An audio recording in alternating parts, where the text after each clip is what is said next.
안녕하세요. 호빵 목사의 천례역정을 진행하는 이민식 목사입니다. 해석자이신 성령님은 크리스찬에게 벽에 걸린 그림을 보여준 후에 자신의 손으로 크리스찬을 이끌어 매우 넓은 거실로 인도해 갑니다. 자, 두 번째 영상 함께 시청하죠.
두 번째 방은 거실인데요. 한 번도 청소가 되어 있지 않아 보입니다. 하인이 쓸기 시작하자 온통 먼지가 날아다녔고 크리스찬은 거의 질식할 지경이 되지요. 그때 해석자는 옆에 서 있는 처녀에게 물을 가져다가 방에 뿌리라고 지시합니다. 처녀가 물을 뿌린 후에 쓸자 거실은 드디어 깨끗해지지요. 자, 첫 번째로 한 번도 먼지를 쓸어본 적이 없는 거실은 아직 십자가 체험을 하지 못한 우리 영적 상태를 얘기합니다. 또한 먼지는 우리가 태어날 때 가지고 태어나는 원죄이고 또한 우리가 평소에 짓는 죄를 의미합니다. 두 번째로 화인이 먼지를 쓸 때 먼지가 가득해지는 것은 십자가 체험을 하지 못한 상태에서는 자신이 얼마나 부패된 심령을 가지고 있으며 죄인인지를 알지 못합니다.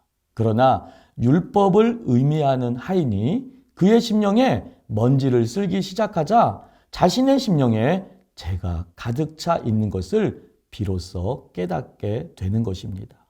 세 번째로 율법의 한계는 이렇게 죄를 알게 하는 것이 율법의 한계라는 거예요. 율법은 청소하기 위해 방을 쓸었지만 방이 깨끗해지기는커녕 더욱 더러워지고 먼지가 온통 날려서 거의 질식할 정도가 되는 것을 보았지요. 이는 율법은 내가 죄인이라는 것을 발견하게는 하지만 그 죄의 근원을 뿌리 뽑지는 못한다라는 것입니다. 결코 착하게 산다고 공덕을 쌓는다고 구원을 받을 수 없다라는 것 명심하십시오.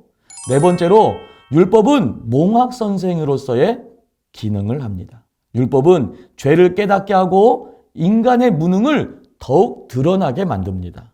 인간 스스로가 율법을 지키거나 선행을 하여 자신을 구원할 수 없음을 철저히 알게 하는 기능.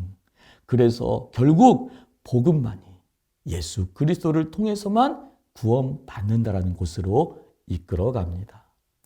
자, 먼지 나는 방에 물을 뿌린 처녀는 누구일까요? 물을 갖다 뿌려준 처녀는 복음을 의미합니다. 그리스도의 보혈만이 우리 영혼의 죄를 깨끗하게 씻을 수 있다는 것을 존버녀는 보여주고자 하는 것입니다. 세상의 많은 종교는 자신의 힘으로 구원에 이를 수 있다라고 말합니다. 착하게 살고 공덕을 많이 쌓으면 천국에 갈 수 있다는 것이지요. 과연 그럴까요?